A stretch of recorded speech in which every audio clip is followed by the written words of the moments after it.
다니엘서 3장 1절에서 7절 말씀까지 보겠습니다. 다니엘 3장 1절 말씀에서 7절 말씀까지입니다.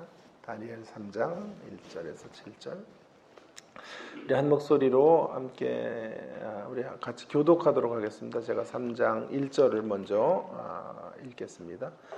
느부갓네살 왕이 금으로 신상을 만들었으니 높이는 60규빗이요 너비는 6규빗이라.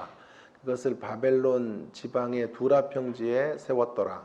느부갓네살 왕이 사람을 보내어 총독과 수령과 행정관과 모사와 재무관과 재판관과 법률사와 각 지방 모든 관원을 느부갓네살 왕이 세운 신상의 장식에 참석하게 하며 이에 총독과 수령과 행정관과 모사와 재무관과 재판관과 법률사와 각 지방 모든 관원이 느부갓네살 왕이 세운 신상의 낙성식에 참여하여 느부갓네살 왕이 세운 신상 앞에 서니라. 선포하는 자가 크게 외쳐 이르되 백성들과 나라들과 각 언어로 말하는 자들아 왕이 너희 무리에게 명하시니 너희는 나팔과 피리와 수금과 삼염금과 양금과 생황과 및 모든 악기 소리를 들을 때에 엎드려 느부갓네살 왕이 세운 금신상에게 절하라. 누구든지 엎드려 절하지 아니하는 자는 즉시 맹렬히 타는 큰 물에 들어오리라. 함께 읽습니다. 모든 백성과 나라들과 각 언어를 말하는 자들이 나팔과 피리와 수금과 삼염금과 양금과 및 모든 악기 소리를 듣자 곧 느부갓네살 왕이 세운 금신상에게 엎드려 절하니라. 아멘.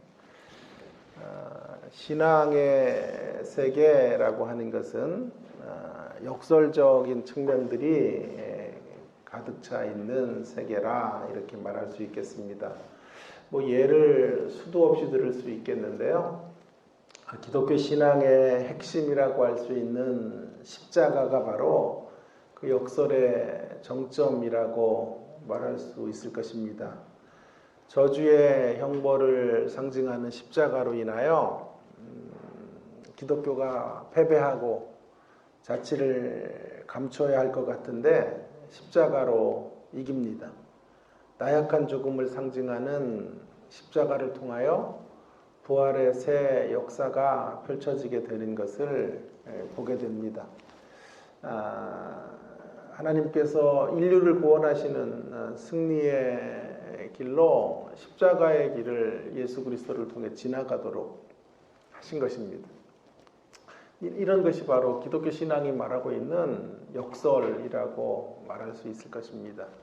오늘 제가 다루려고 하는 주제는 한계를 넘어서 쓰임받는 인생, 한계를 모르고 사는 인생이 되는 길이 뭘까 하는 것인데요. 우리는 이 대목에서도 역설을 적용해야 된다고 생각합니다.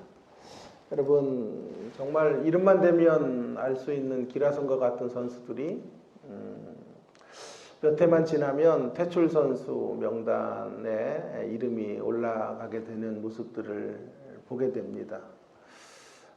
그런 모습을 보면서 참 이 한계를 모르고 사는 인생이 되는 게 얼마나 중요한가. 그 한계 안에서 산다는 게 얼마나 슬픈 일인가 하는 생각을 해보게 됩니다. 그것이 어떤 이유이든지 간에 나이가 들어서이든지 아니면 시대가 너무나 바뀌어서이든지 더 유능한 사람들이 생겨서이든지 간에 어쨌든 한계를 넘어서지 못하는 인생의 모습은 슬픔이고 슬픔을 넘어 비통함이라고까지 해도 틀리지 않을 것입니다. 그 한계 앞에서 어제의 승리를 가지고 오늘을 살 수가 없더라고요. 어제 화려한 이런 전적을 가지고 있다고 해서 그것으로 오늘을 메꿀 수 있는 이런 모습들이 아니라고 하는 것을 우리는 보게 됩니다. 어제의 칭찬이 차가운 질타로 바뀌는 것을 보게 됩니다. 팀에 민폐를 끼치는 이제 존재의 중심부에서 주변부로 밀려나게 되는 것을 보게 됩니다. 덜 중요한 사람으로 취급당하고 이제 팬들의 손가락질의 대상이 되는 이런 모습들을 보게 됩니다. 그러기에 무엇보다도 참 중요한 것이 한계를 어떻게 모르고 살 수 있을까? 한계를 넘어서 쓰임받는 인생의 길로 우리 영적인 영역에서 나가야 하는 것, 특별히 영적인 영역에서 우리는 이 대목에서 깊은 고민이 있어야 된다고 생각합니다. 오늘 한계를 넘어서는 인생이 되는, 한계를 모르고 지칠 줄 모르는 정열로 살아가는 길은 오늘 주인공, 본문의 주인공과 등장인물과 정반대의 모습으로 서 있으면 된다. 저는 그렇게 생각을 합니다. 본문의 등장인물은 누구입니까? 느부갓네살이라고 하는 사람이죠. 그는 한계를 모를 정도로 뛰어난 인물이죠. 한마디로 세계를 제패한 제왕이라고 할 수 있겠습니다. 그러나 4장에 가시면 그 느부갓네살이 심판을 받고 5장에는 벨사살 왕에게 모든 왕권을 넘겨줄 수밖에 없는 자리로 떨어지게 되는 것을 보게 됩니다.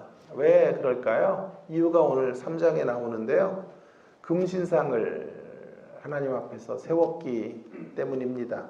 하늘처럼 높아지려는 길을 선택했기 때문입니다. 한마디로 교만이라고 말할 수 있겠습니다. 자신을 신격화하는 것으로 오히려 그는 하나님의 진노의 대상이 되었고 광기 어린 삶을 살다가 인생을 마치게 되었던 것을 우리가 볼 수 있겠습니다. 우리는 여기서 중요한 역설을 하나 배우게 됩니다. 이렇게 자신을 스스로 높이면 망하게 된다라고 하는 것이 역설이에요. 그래서 한계를 넘어서려면 한계를 인정해야 되는 거예요. 한계를 넘어서는 길은 한계를 인정하는 것이 우리가 나가야 될 길이다라고 하는 것이죠. 한계를 넘어서 쓰이는 길은 자신의 선을 넘는 행동을 하는 데 있는 게 아니에요. 자신의 한계를 정확하게 인정하는 가운데 선을 지키는 삶. 특별히 하나님 안에서 내가 어떤 존재인지, 어떤 피조물인지를 기억하고 내 선을 분명하게 지켜가는 것. 우리는 이런 모습을 느부갓네살과 반대편에 서 있는 삶, 겸손의 삶이라 이렇게 말하는 것이죠. 피조물의 한계를 지키고 나의 분수를 알고 그렇게 신앙의 삶들을 살아가는 것. 그것이 참 놀랍게도요. 한계를 뛰어넘는, 한계를 넘어서 쓰임받게 되는 놀라운 길목이 된다는 것을 오늘 제가 입증하고 증명해 보려고 하는 것입니다. 내가 나를 높이면 반드시 무너지고 패할 수밖에 없어요. 그러나 내 한계를 알고 내 한계 안에서 하나님의 능력을 절대화할 때 무한대의 영역 가운데 쓰여지게 되는 것이죠. 이것이 바로 역설이죠, 역설. 자, 이제 보다 구체적으로 한계를 넘어서는 인생이 되려면 어떻게 해야 될 것인가? 한 두 가지. 한계를 넘어서는 인생이 어떤 인생인가? 두 가지를 좀 생각해 보려고 하는데요. 먼저는 힘의 근원을 분명히 하는 인생이 되는 것이에요. 힘의 근원을 분명히 해야 된다. 그 힘의 근원이 무엇인지를 분명히 할 때 한계를 뛰어넘을 수 있다는 거죠. 한계를 넘는 겸손의 사람은 힘의 근원이 어디서 오는지를 분명하게 인정하고 살아가는 사람이죠. 오늘 바벨론 왕 느부갓네살은 힘의 근원이 자신에게 있다고 생각했던 것이 분명합니다. 그는 과시욕으로 신상을 건설하게 되었지요. 1절부터 7절까지 그 낙성식이 이루어지는 장면을 우리가 보고 있는데요. 흥미로운 것은 2장과 좀 비교를 해볼 필요가 있겠습니다. 제가 지난 시간에 도래신학, 스톤 디알로지에 대해서 여러분들과 함께 좀 나누었죠. 2장에 이제 느부갓네살이 꿈을 꿉니다. 거대한 신상을 그 꿈의 자리에서 보게 되었는데요. 3장에서는 글쎄 모르겠어요. 자기가 본 신상인지 어떤 것인지 모르겠으나 신상을 만들게 되는 자리로 나오게 됩니다. 2장에서 그 꿈을 해석받고 하나님을 찬송하고 다니엘을 가장 높은 자리로 세 친구들을 지방의 수령들로 세워 놓았는데 또 3장에 와서 그의 마음이 갑자기 이렇게 변화되어집니다. 그리고 자신을 높여야 되겠다 생각을 했는지 신상을 만들게 된 것이죠. 그런데 놀라운 변화가 있습니다. 2장의 신상과 3장의 신상에 큰 차이가 있다는 것을 여러분이 발견하는 것이 흥미로울 것 같습니다. 2장의 신상에서는 머리만 금이었죠. 가슴과 팔은 은이었고 또 배와 넓적다리는 노시였고 하시는 것처럼 종아리와 발은 새와 진흙이었습니다.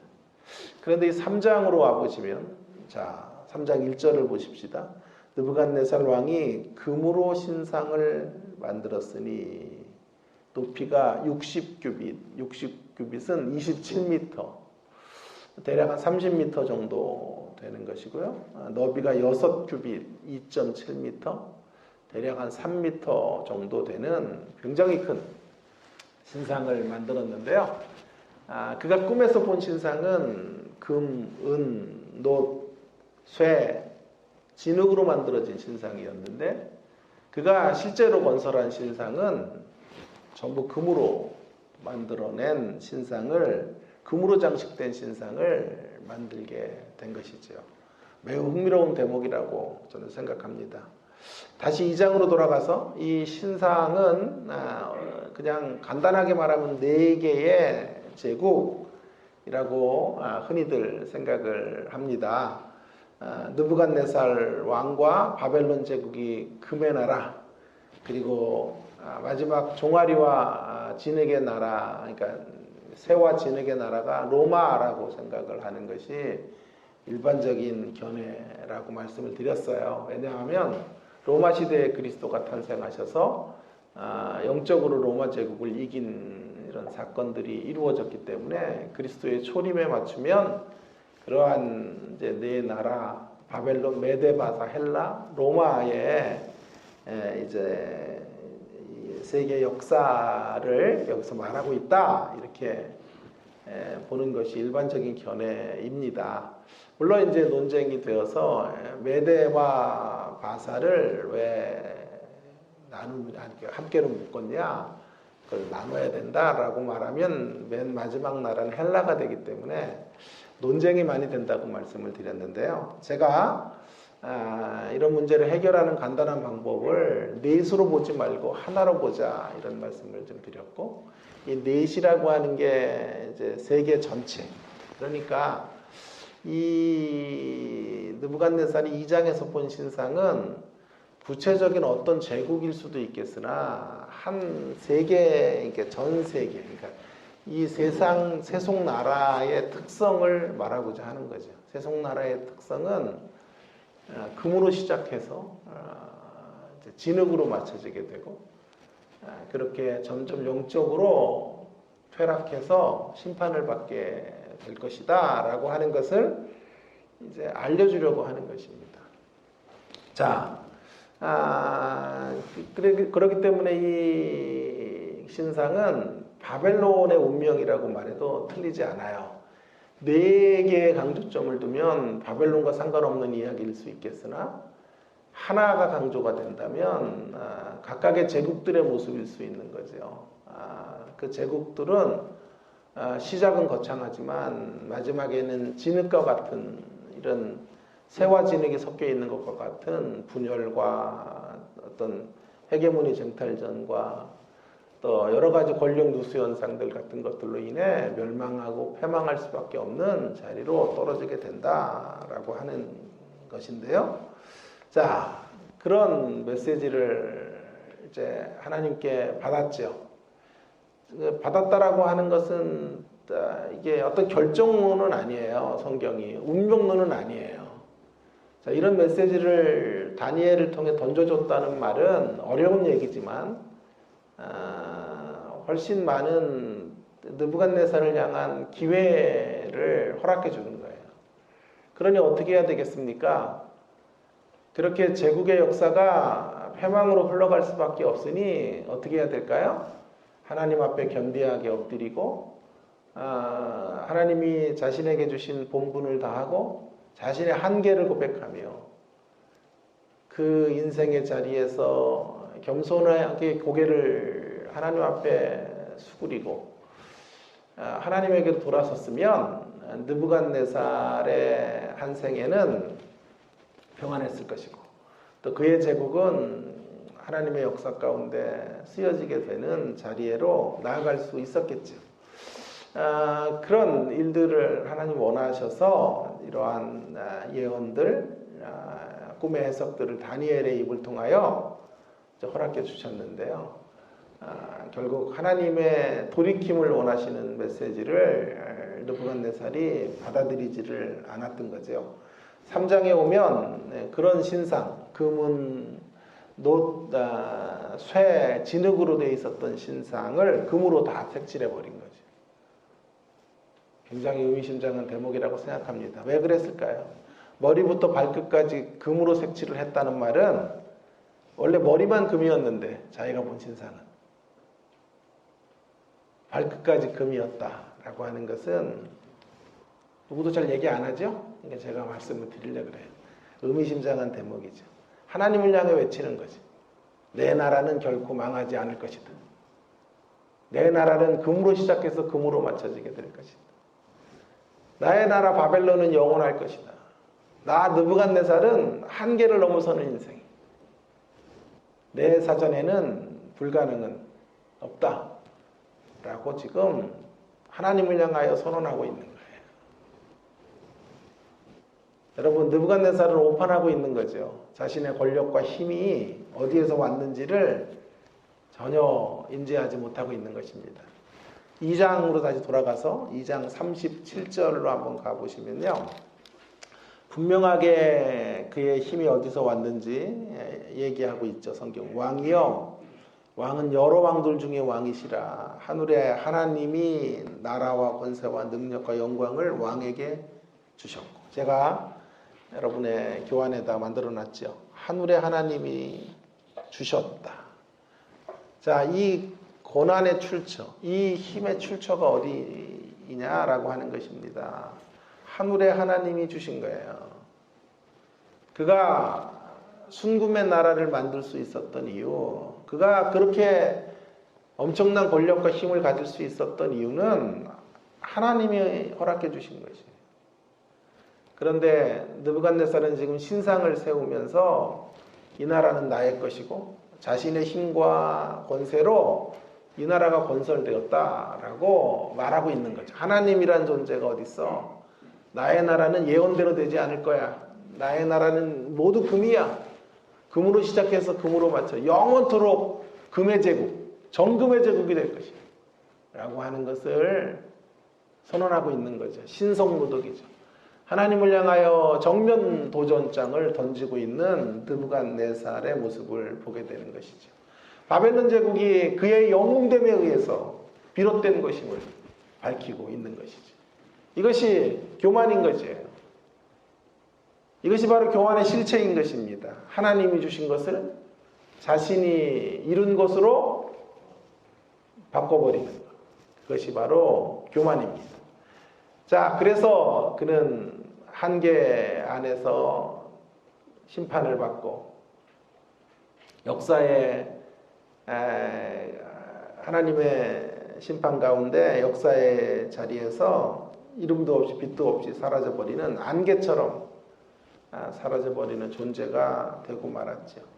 자, 그렇다면 이제 한계를 넘어서는 끝없이 한계를 모르는 인생으로 달려가려면 어떻게 하면 될까요?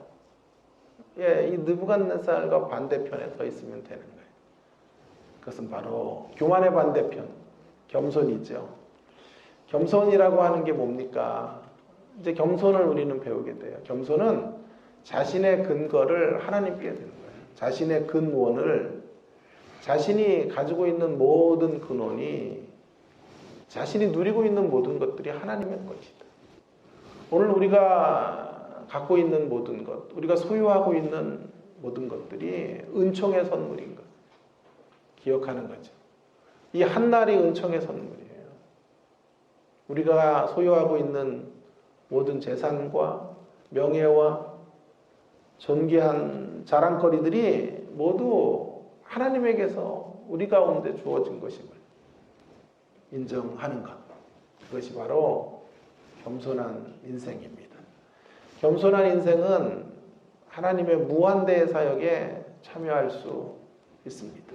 그 예를 한번 들어볼까요? 사도 바울이죠. 그는 한계를 모르는 사역을 했던 사람이에요. 어느 정도인지 아세요? 사도 바울이 어느 정도로 한계를 모르는 사역자였는가 하면 그가 떠났으나 지금까지 사도 바울은 일하고 있다고요.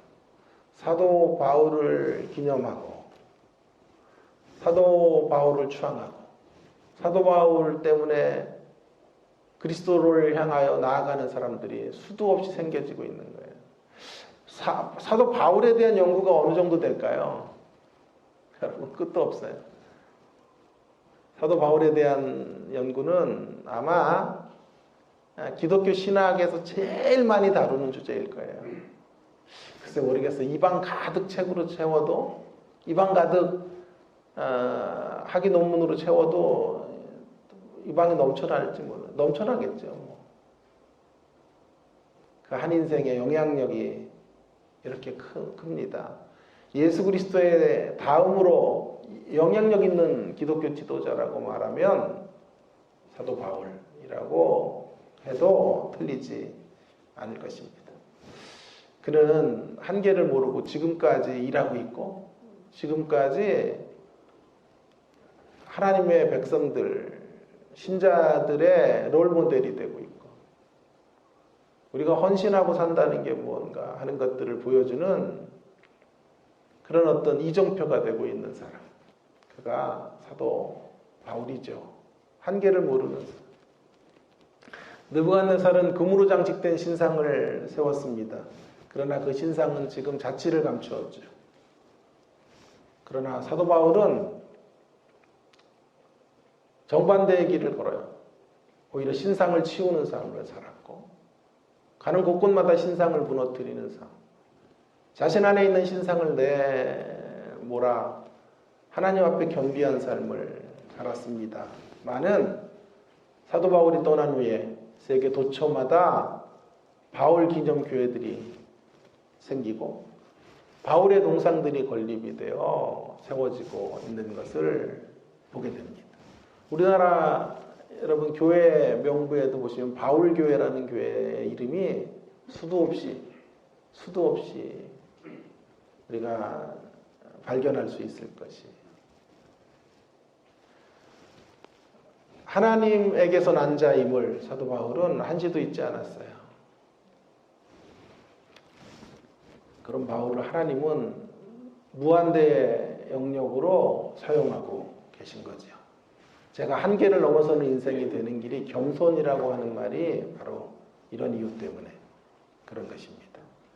그래서 사도 바울의 여러 고백 중에 이런 갈라디아 1장 1절과 2절에 이렇게 말하고 있죠. 사람에게서 난 것이 아니요, 난 것도 아니요, 사람으로 말미암은 것도 아니요. 자기 자신이 사도가 된 것이 사람에게서 난 것도 아니고 사람으로 말미암은 것도 아니고 오직 예수 그리스도와 그를 죽은 자 가운데서 살리신 하나님 아버지로 말미암아 사도된 바울.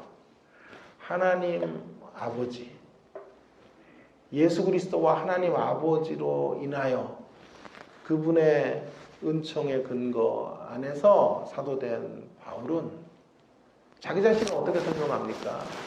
하나님에게서 기인된 자신의 인생의 근원이, 힘의 근원이 하나님인 것을 분명하게 고백하며 그는 살고 있는 거죠. 느부갓네살과 정반대의 삶을 우리가 살아가고 있었던 것을 보게 됩니다.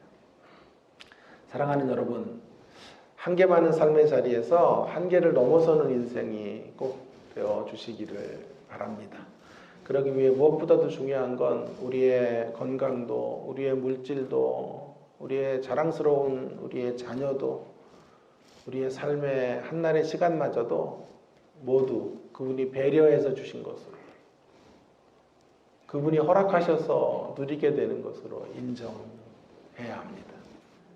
그것을 인정하는 자세, 힘의 출처를 분명히 하는 인생이 되는 것, 그것이 한계를 넘어서는 인생의 길이다 하는 것을 오늘 성경을 통해 우리가 배우게 됩니다. 두 번째로는요, 힘의 근원만이 아니라 힘의 근거를 분명히 하는 인생이 되어야 합니다. 힘의 근거를 분명히 해야 된다.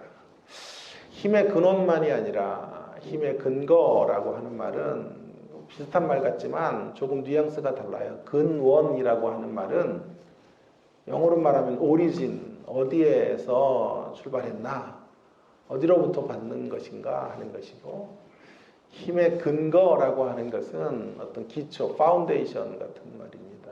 우리는 어디 위에서 건설되는 인생인가. 힘의 근원이라고 하는 건 힘의 출처를 말하는 것이고요. 힘의 근거라고 하는 것은 우리의 원동력, 힘의 원동력을 어디서 공급받고 있는가 하는 것을 말하고 있는 것입니다. 느부갓네살은 여러분 자신이 이제 신상을 스스로 만들고요, 절을 하게 합니다. 오늘 본문에 보시면.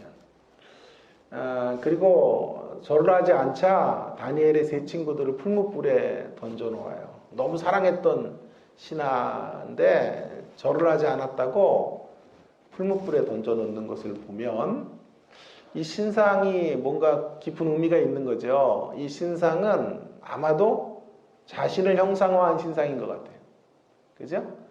자신을 형상화한 신상인데 절하지 않으니까 갑자기 어제까지 그렇게 사랑했던 다니엘의 친구들을 풀무불에 집어 넣은 거죠. 여기 왜 그럼 다니엘은 왜 없냐? 이제 이런 것들이 이제 제가 어린 시절에 전도사님에게 물어봐서 직사게 혼났던 대목인데요. 성경에 없는 거 그런 거 물어보지 말라고, 우리 성경만 따라가라고 그렇게 하면서 혼났는데, 제가 보니까 그 인간이 잘 몰랐던 것 같아요. 모르면 승을 내더라. 모르면 모른다 그러면 되잖아요. 그게 겸손한 건데 교만해가지고. 자, 그래서 이유가 있어요. 그 위에 2장 49절에 보면 거기 답이 나와요. 왕이 또 다니엘의 요구대로 사드락 메삭 아벳느고를 세워 바벨론 지방의 일을 다스리는 사람들이에요. 다니엘의 친구들은. 다니엘은 왕궁에 있었더라. 그러니까 지금은 이제 느부갓네살이 이 지역을 순회하다가 한 두라 평지라고 하는 곳에 신상을 세우게 되고, 그 인근 지역에 있는 이런 수령들과 이런 신하들을 모아서 낙성식을 하고 있는 거란 말이에요. 물론 다니엘도 거기까지 가야 되는 게 마땅하지만 이런 게 있잖아요. 대통령의 유고시에 국무총리가 비상시에 나라를 대신할 수 있어야 되기 때문에 왕궁을 왕과 재상이 모두 비우는 경우가 없죠. 그렇기 때문에 다니엘은 왕궁에 머물러 있는 것이고요. 다니엘의 세 친구들은 지방의 수령들이니까 지방을 순찰할 때 이제 왕을 보위하고 보필하는 자리에 서 있게 되었던 거지. 이게 성경에 있는 얘기지 무슨 성경에 없다고 큰 소리 치고 막 짜증내고 말이야. 성경이 다 성경에 있어요, 이런 얘기들이. 그래서 다니엘은 이 피해를 당하지 않았으나 세 명의 친구들은 결국 바벨론 왕에게 절을 하지 않았다는 이유로 지금 풀무불에 던져지게 된 거예요. 자, 그렇다면 지금 느부갓네살은 무슨 일을 하고 있는 것입니까? 그의 다 통치하는 백성들에게 뭐라고 말하는 것입니까? 바벨론 백성들은 누구로 인해 살아가는 존재들인지를 분명히 하려고 한 거예요. 나로 인해 살 수 있다. 내가 주는 양식으로 너희들은 사는 것이다. 내가 너희들의 힘의 근거임을 분명하게 알게 하고 싶었던 것이 이 금신상을 세운 중요한 목적이에요.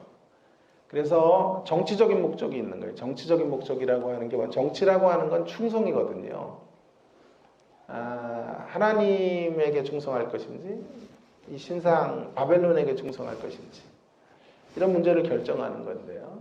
바로 그런 의미에서 이제 느부갓네살은 생사화복을 주관하는 존재는 나이다. 내가 이 느부갓네살이 나의 통치하는 백성들을 먹여 살리는 존재다. 그러니 나에게 신적인 존재인 나에게 경배해야 된다라고 지금 이 신상을 통해 온 바벨론인들에게 공포하고 있는 것이지요. 여러분, 이것이 바로 한계를 넘어서지 못하는, 한계의 역설을 모르는, 그러니까 한계를 넘어서려면 한계를 인정해야 되는데 그렇게 한계 이상의 선을 넘는 인생의 교만한 모습이요, 교만의 본질적인 어떤 특징이라고 말할 수 있겠습니다. 힘의 근거가 자신에게 있는 것, 자신을 기초해서 그의 백성들이 살아야 한다고 선언하고 있는 이런 오만함을 지금 느부갓네살이 모든 바벨론 사람들을 향해 선포하고 있는 거죠. 자, 이와 반대로 가면 된다 그랬죠. 이제 한계를 모르고 사는 이런 인생이 되려면 결국 겸손을 배워야 되는데, 여기서 또 한 가지 겸손의 모습을 보게 돼요. 첫 번째 겸손이 뭐예요? 겸손이 나의 나됨이 하나님의 은혜임을 날마다 고백하는 게 겸손이고, 또 한 가지 겸손이 여기서 확인되네요. 하나님을 힘삼고 하나님을 나의 인생의 능력으로 삼고 살아가는 존재가 되는 것이 겸손이에요. 뭐 겸손이라고 하는 게 사람들 앞에서 그냥 자기 칭찬하는데 뭐 그러지 마세요. 저는 부족합니다. 이런 게 겸손이 아니고, 그리고 진짜 당신 부족합니다 그러면 쓱낼 거 아니에요. 그러니까 그거는 포장된 교만이지 겸손이 그런 게 아니에요. 사람들 앞에 쭈삣거리거나 한 걸음 물러서거나 질문하는데 앞서도 대답하지 못하고 뭐 이런 것도 무슨 소극적인 모습이지, 그것은 겸손의 모습이 아니에요.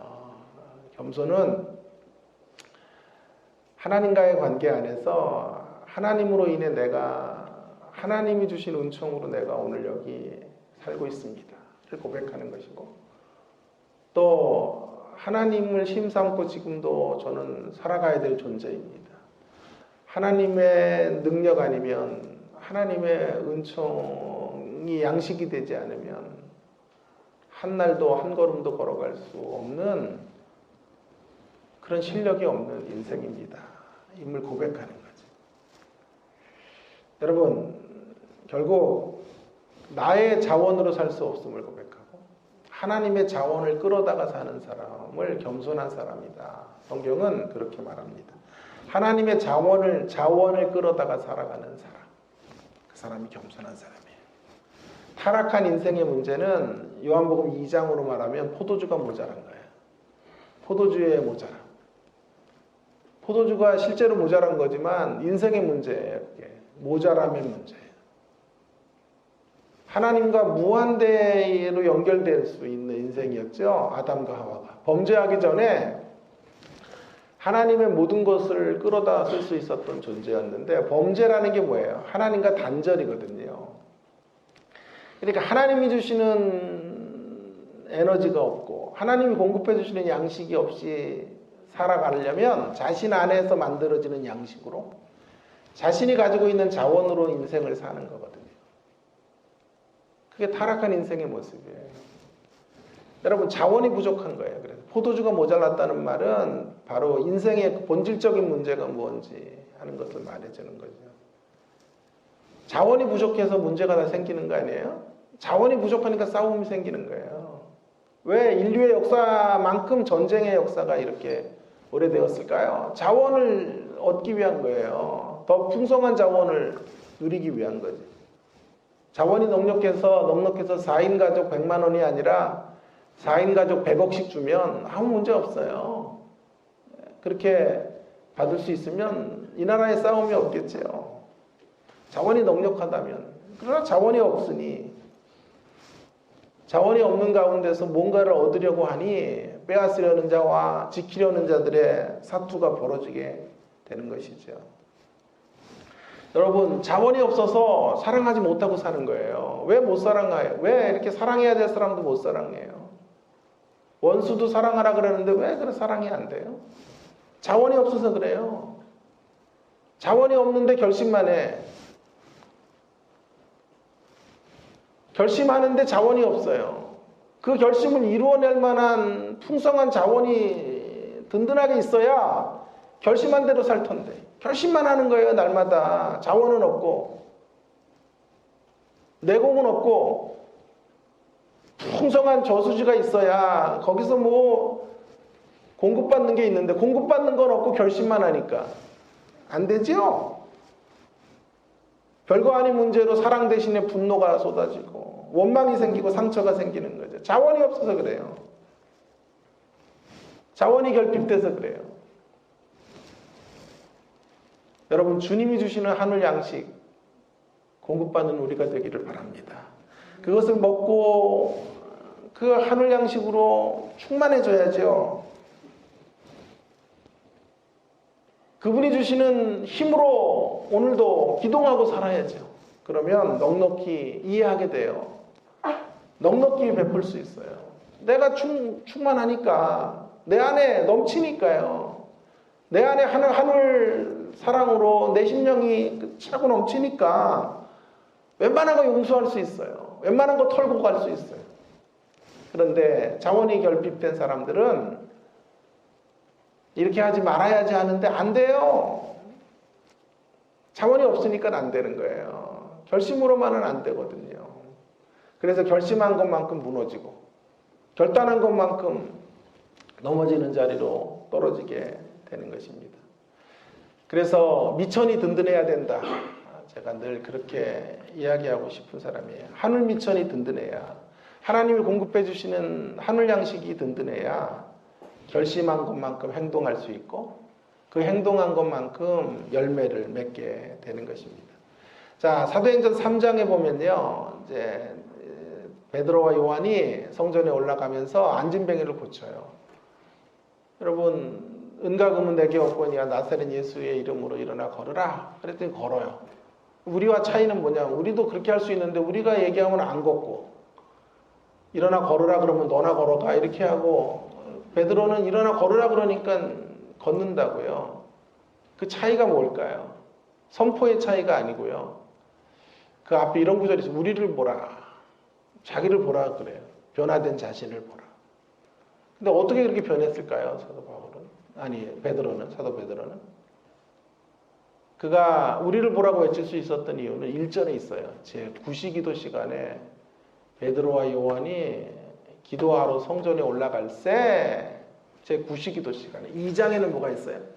오순절 성령 강림을 경험하고, 그런데 어제 그 강력한 은혜를 경험하고 오늘 기도를 쉬는 게 아니고요, 오늘 다시 새로운 한날 새로운 은혜를 구하기 위해서 구시기도 시간을 확보하는 거예요.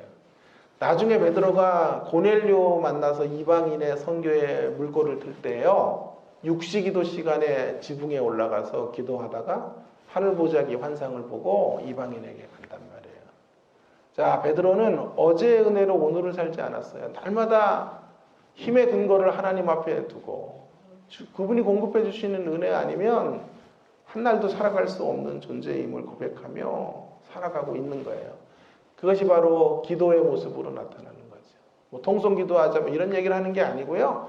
기도 자체가 뭐냐 하면, 내가 누누이 강조하지만 피조물의 존재 방식이라니까요. 기도라고 하는 건 피조물들이 존재하는 방식이에요. 하나님 의존하고 하나님 붙잡고 살아가는 삶. 하나님 없이는 한 걸음도 걸어갈 수 없어요. 내 자원으로 내 인생을 행복되게 만들 수 있는 존재가 아니에요. 우리는 내 안에 있는 것으로, 내가 만드는 것으로 우리의 인생을 성공적으로 이끌어갈 수 없는 존재임을 고백하고, 하나님이 도와주셔야 하고 하나님이 공급해 주셔야 하고 하나님의 풍성한 은혜 안에 내가 오늘도 살아야만 제가 하나님 원하시는 모습 또 삶의 행복, 기쁨, 만족을 누리며 살 수 있습니다를 고백하고 사는 것, 그것이 바로 겸손이고, 그런 겸손한 자세의 사람들을 하나님은 찾아와 주시고 그 겸손의 그릇에 하나님의 은혜를 담아주시는 거예요. 그래서 그 인생이 무한대의 영역 가운데 쓰여지고 사용되어지는 인생으로 높임받게 되는 놀라운 역사를 경험하게 되는 줄로 믿습니다.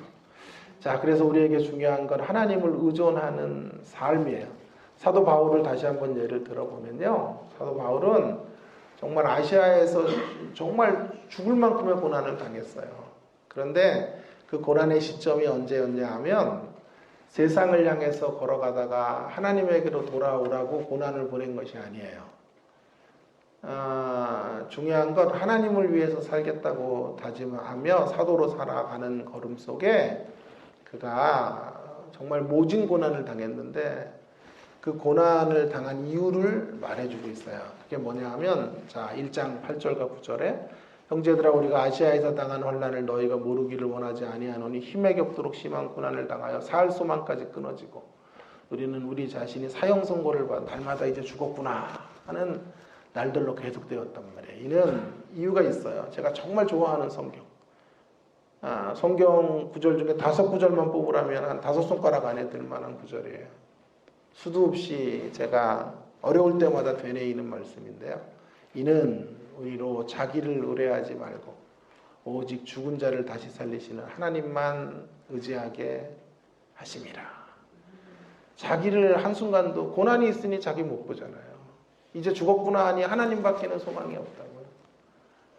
세상적인 소망이 끊어졌으니 하나님 바라볼 수밖에 없어서 자기를 의뢰하지 않고 오직 죽은 자를 다시 살리시는 하나님만 의뢰하는 힘의 근거를 하나님에게 두고 살아가는 인생 되게 하시는 거죠. 그래서 하나님은 우리에게 이걸로 만족하지 않는 것 같아요. 세상을 위해 살다가 하나님을 위한 삶, for라는 전치사를 제가 써놨죠. 하나님을 위한 삶.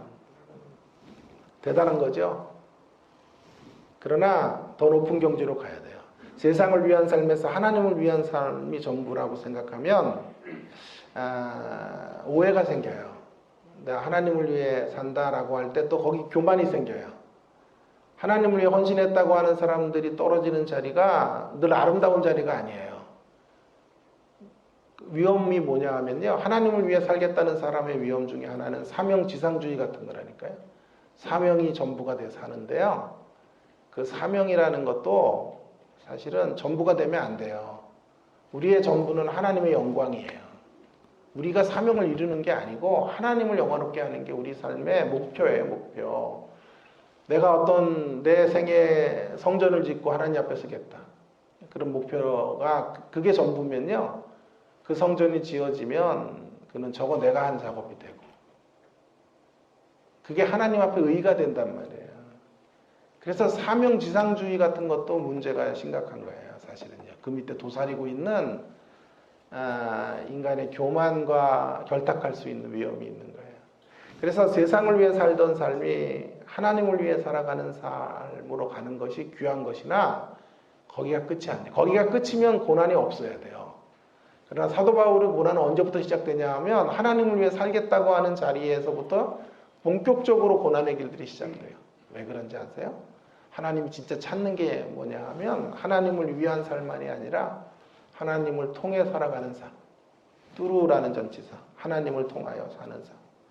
하나님을 힘삼고 살고 하나님을 의존해서 살고 한순간도 자신을 바라보지 않고 살아가는 이런 삶의 자리로 나아가기를 하나님이 원하셨기에 하나님으로 기동하고 사는 인생의 걸음들을 위하여 그는 사도 바울의 생애 속에 숱한 어려움과 역경을 주셔서 살 소망이 끊어지는 위기 속에서 날마다 하나님 붙잡고 걸어가는 인생이 되도록 한 것이죠.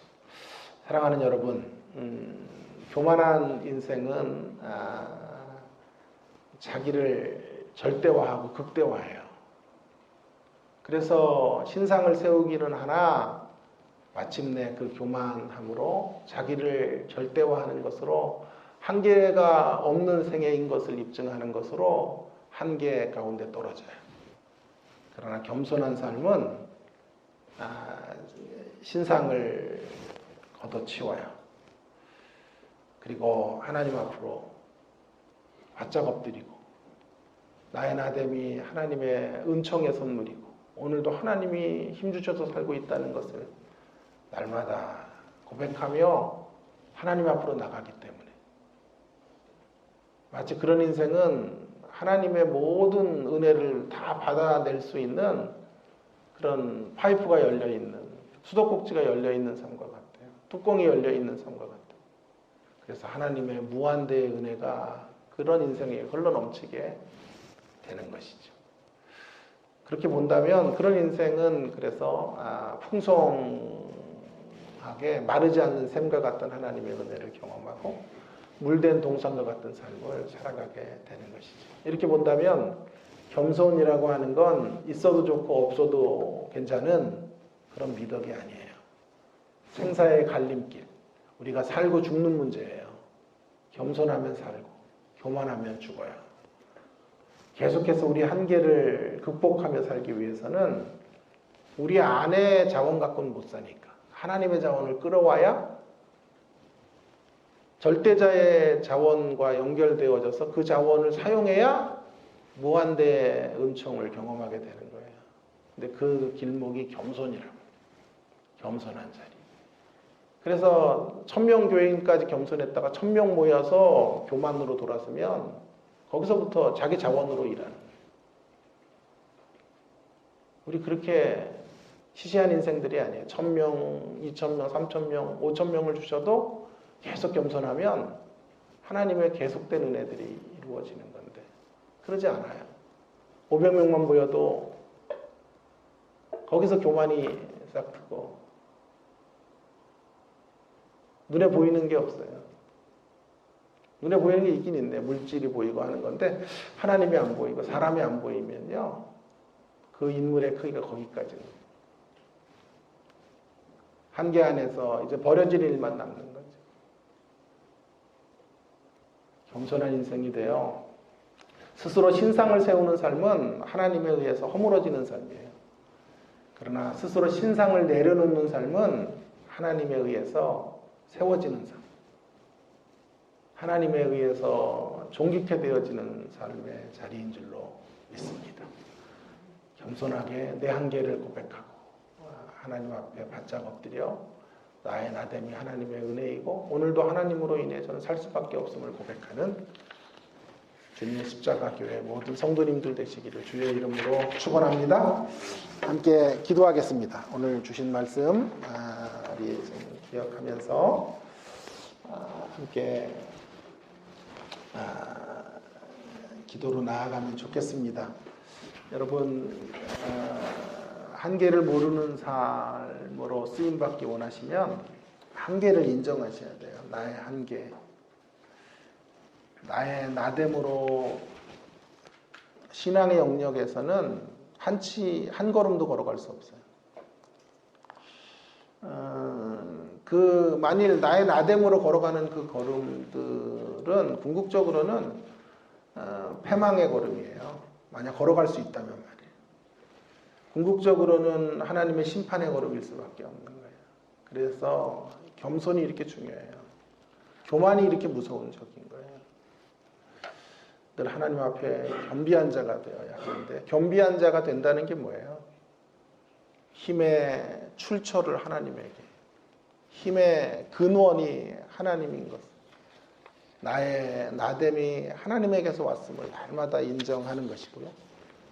또 힘의 근거를 하나님으로 삼고 하나님을 의지하고 살아가는, 하나님을 위해서 사는 삶을 넘어서 하나님을 통해서 하나님과 함께 사는 삶, 그런 삶의 경지로 나아가는 사람, 그런 삶을 겸손한 삶이라고 말해요. 그런 겸손한 삶의 자리에 있는 인생들을 하나님은 들어서 쓰셔서 한계를 넘어서는 인생의 자리로 초대해 주실 줄로 믿습니다. 우리 그런 인생의 걸음을 걷기를 위해서 주님 첫 번째도 겸손, 두 번째도 겸손, 우리의 마지막도 겸손이 되게 하셔서 늘 겸손하게 허리를 낮추고 고개를 숙이고 그렇게 하나님만 바라보며 살아가는 저희들의 남은 인생이 되게 하여 주시옵소서. 통성으로 함께 기도하겠습니다. 하나님 아버지 은혜를 감사합니다. 오늘도 저희들에게 귀한 말씀을 주셔서 하나님 아버지 우리의 삶의 이정표가 될 소중한 생명의 말씀을 주셔서 감사합니다. 하나님 앞에 우리의 힘의 근원이 하나님인 것을 날마다 인정하며 살아가는 저희들이 될 수 있도록 인도해 주시기를 간절히 원합니다.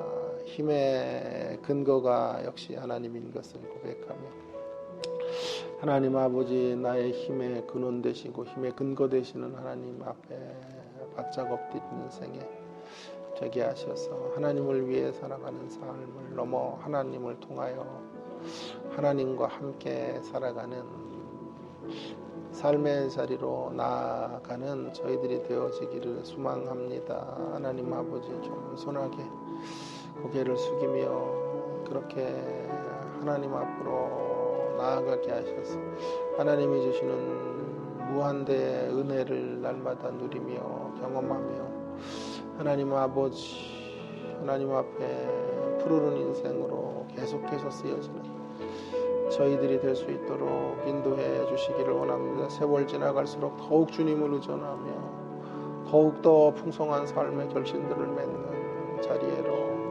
한계 앞에 넘어지는 삶, 한계 앞에 무너지는 삶이 아니라 더 풍성하게 겉사람은 후패하나 속사람이 날로 강건한 삶을 하나님 아버지 살아갈 수 있도록 인도하여 주시고 역사하여 주시기를 간절히 원합니다.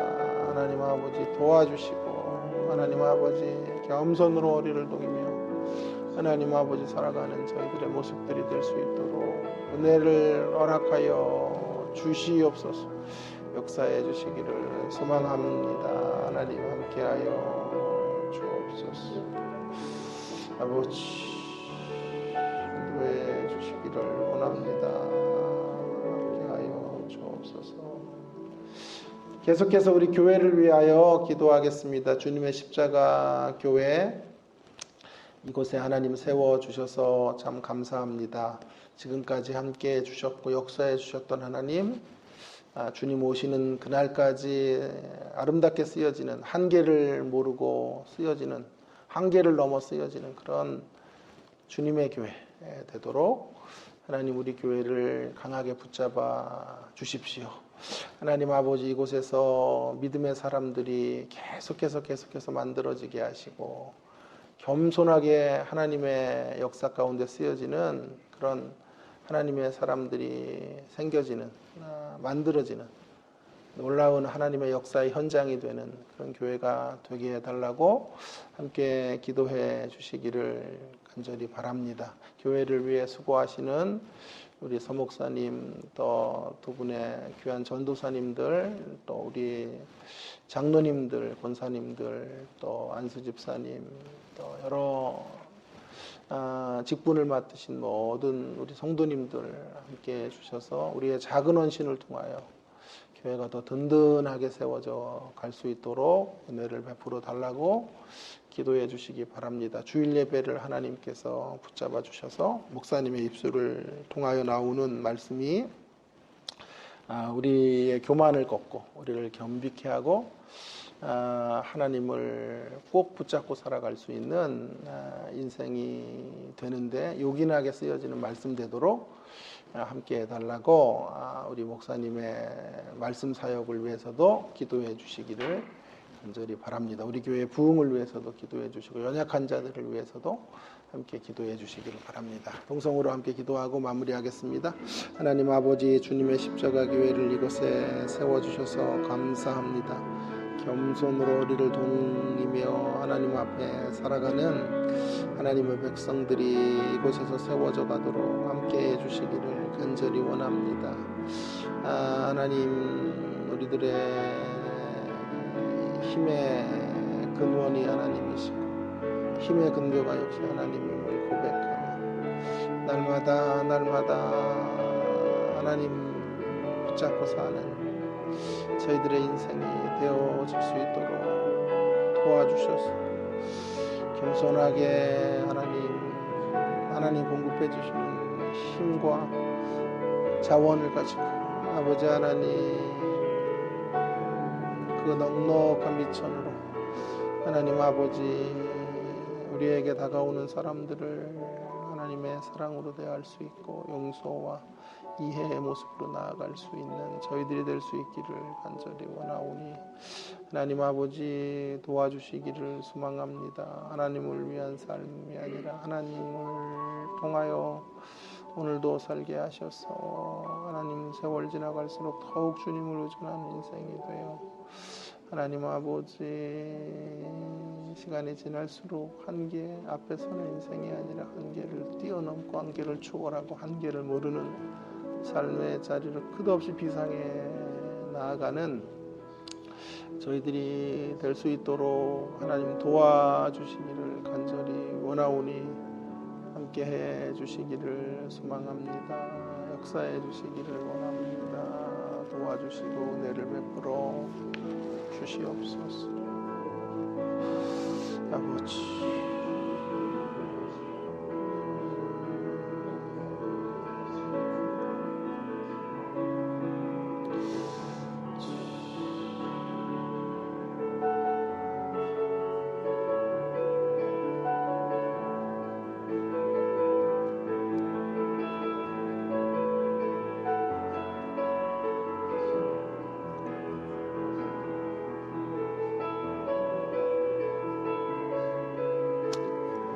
도와주시옵소서. 하나님 아버지 은혜를 감사합니다. 오늘도 느부갓네살의 모습을 통해 우리 자신들을 되돌아 볼 수 있는 귀중한 시간을 허락해 주셔서 감사드립니다. 느부갓네살처럼 노골적인 신상을 건설하는 인생들은 아니지만 은근한 내 안의 신상들을 가지고 살아가는 존재들은 아닌지요. 하나님 아버지 우리의 교만함을 꺾어 주시옵시고 겸비한 자로 주 앞에 엎드리는 인생들이 다 되게 하여 주시기를 간절히 원합니다. 우리의 힘의 근원이 하나님이시고 하나님의 은혜입니다. 오늘도 하나님으로 인하여 하나님의 은혜로 인하여 기동하고 살아가고 있음을 고백합니다. 날마다 하나님을 우리의 미천 삼고 자원 삼아 살아가는 저희들이 될 수 있도록 인도하여 주옵소서. 우리의 자원으로는 주님 한 걸음도 걸어갈 수 없는 연약한 생애들임을 고백합니다. 하나님 우리를 도와주시고 하늘 양식으로 우리를 풍성케 하시고 넉넉한 미천을 우리에게 주셔서 하나님 아버지 좀 사람들을 품에 안을 수 있게 하시고 무례한 사람들도 좀 기다릴 줄 알게 하시고 인내로 사랑으로 덮을 수 있는 저희들의 모습들을 좀 허락해 주시기를 간절히 원합니다. 하나님 결심을 하지만 미천이 없어서 늘 바닥이 드러나는 삶이 아니라 풍성한 은혜의 수원지 가운데 뛰노는 인생이 되어 넉넉히 나누고 넉넉히 펼치고 넉넉히 섬기면서도 하나님 아버지 본전 생각 같은 거 하지 않는 저희들의 모습들이 될 수 있도록 하나님 함께하여 주시옵소서. 세월 지나갈수록 하나님 한계의 벽 앞에 부딪혀 낙담하는 인생들이 아니라 하나님 아버지 세월 지나갈수록 더욱더욱 하나님 의존함으로 한계를 뛰어넘는 인생의 걸음을 걸어갈 수 있도록 함께하여 주시옵소서. 하나님을 위해서 살아가는 삶을 넘어 하나님을 통하여 하나님과 함께 살아가는 삶의 비밀들을 터득한 자들이 되게 하셔서 하나님이 쓰시는 무한대의 영역 가운데 참여하고 하나님 아버지 그렇게 쓰여지는 복된 인생의 길들을 걸어갈 수 있는 주님의 십자가 교회의 모든 주의 백성들이 될 수 있도록 은혜를 허락하여 주시옵소서. 겸손하게 고개를 숙입니다. 겸손하게 주님의 은혜를 구하며 주님의 은총을 구하는 저희들의 남은 인생의 걸음걸음들이 되도록 함께하여 주시옵소서.